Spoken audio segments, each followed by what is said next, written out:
انتبه يا عبد الله أن تغفل عن تذكر الموت، فالله عز وجل يقول: ونفخ في الصور. وقال قبل ذلك: وجاءت سكرة الموت بالحق، ذلك ما كنت منه تحيد. ونفخ في الصور، ذلك يوم الوعيد. وجاءت كل نفس معها سائق وشهيد.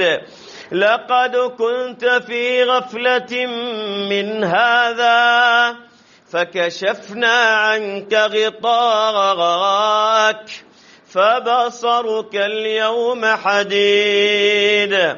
فأخبر الله عز وجل عن غفلتنا عن أمور كثيرة منها الموت، فقال: وجاءت سكرة الموت بالحق، ذلك ما كنت منه تحيد.